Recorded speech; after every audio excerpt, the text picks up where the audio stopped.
নমস্কাৰ, কি খবৰ? ভালনে আপোনালোকৰ? আশা কৰোঁ আপোনালোক ভালে আছে।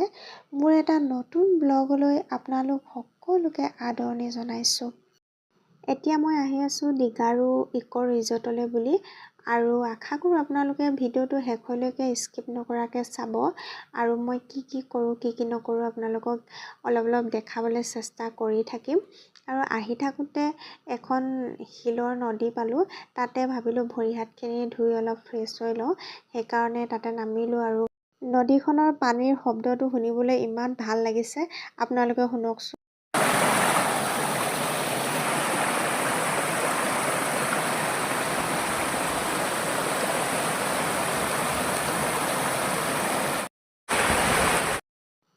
আমি দীঘাৰু ইক' ৰিজৰ্টলৈ পৰশুৰাম কুণ্ডলৈ অহা দিনাখনেই আহিছিলোঁ, তাতে সোমাই গৈছিলোঁ, কাৰণ মাহঁতে আৰু দ্বিতীয়বাৰ চাগে আহিব নোৱাৰিব, তেওঁলোকে খোজকাঢ়িবলৈ অসুবিধা হয়, বয়সো হৈ আহিছে, সেইকাৰণে ভাবিলোঁ একেবাৰতে আহিলোঁ যেতিয়া ইমান দূৰ মাহঁতক দেখাই দিওঁ, সেইকাৰণে।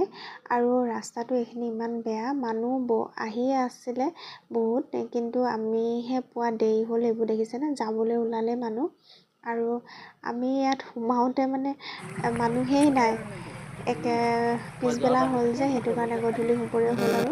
আৰু বহুত ভাল লাগিছে এই ৰিজৰ্টখনত, কিন্তু খালী মানুহ নাথাকিলে বহুত বেয়া লাগে, নহয় জানো?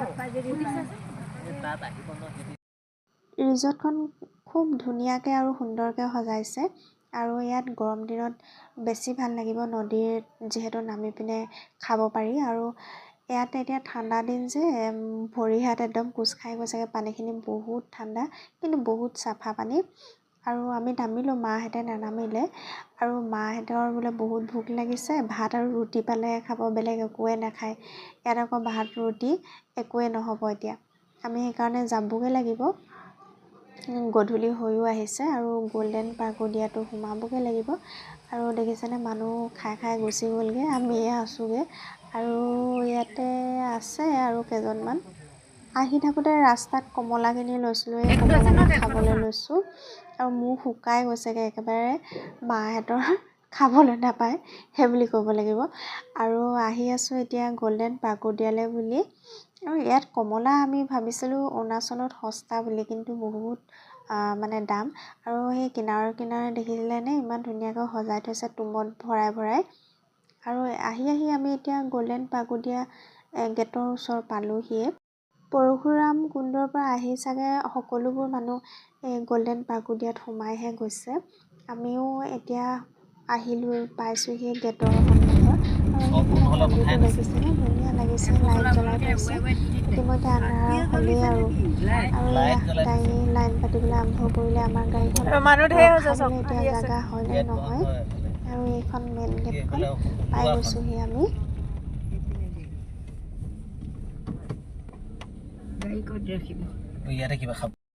গ'ল্ডেন পাগোদিয়াত সোমাবলৈ মেইন গেটতে টিকেট কাটিব লাগে। আমি টিকেট কাটি ল'লোঁ, আৰু এয়া সোমাই আহি আছোঁ। ইমান ধুনীয়া লাগিছে দেখিছেনে, দূৰৰ পৰাই। আৰু কিনাৰে খুব ধুনীয়াকৈ ফুল ৰুই থৈছে, নাৰ্জী ফুল, আৰু বহুত চাফা, বহুত ডাঙৰ এৰিয়া এইখিনি। লাইট জ্বলাই থৈছে, ইমান ধুনীয়া লাগিছে, চাওকচোন। ভিডিঅ'টো চাই কিন্তু আপোনালোকে লাইক, কমেণ্ট, শ্বেয়াৰ আৰু ছাবস্ক্ৰাইব কৰি দিবলৈ একেবাৰে নাপাহৰিব। আৰু কাষতে থকা বেল আইকনটো প্ৰেছ কৰি দিব, যাতে মই দিয়া সকলোবোৰ ভিডিঅ' ন'টিফিকেশ্যন আপোনালোকে পাই থাকে।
গ'ল্ডেন পাকুদিয়াৰ গোটেই ৰাউণ্ড ঘূৰি আমি একাপ চাহ খাই ল'লোঁ আৰু লগত ডিম আছিলে এটা খাই ল'লোঁ আৰু এতিয়া ঘৰৰ অভিমুখে আহি আছোঁ আৰু ৰাস্তাতে আমি এখন হোটেলত ৰখিলোঁ যিহেতু বেছি ৰাতি হৈ যাব ঘৰ পাওঁতে সেইটো কাৰণে ভাবিলোঁ ভাত খাই লওঁ মাহঁতে 120 টকাত খুব ধুনীয়া এখন ভাতৰ থালি দিছে ভাতৰ থালিখনত আছিলে দাইল গাহৰি মাংস কলডিল ভাজি মাছৰ পেটু ভাজি আৰু চাটনি এখন কবি আৰু আলু মিক্স চব্জি এখন আৰু টেঙা দিছে জলকীয়া দিছে লগত আৰু মাহঁতে আকৌ ৰুটিহে খাব বোলে ৰুটি খাইছে খাই বহুত ভাল লাগিছিলে আৰু তাৰপাছত এখন তামোল খাই ল'লোঁ আপোনালোকে যদি কেতিয়াবা আহে দ্বীপ হোটেল বুলি আছে কাকপথাৰ ৰূপাইত একেবাৰে খুব মানে নৰ্মেলকৈ বনাইছে মছলা ব্যৱহাৰ নাই খাই বহুত ভাল লাগিলে আৰু এতিয়া আমি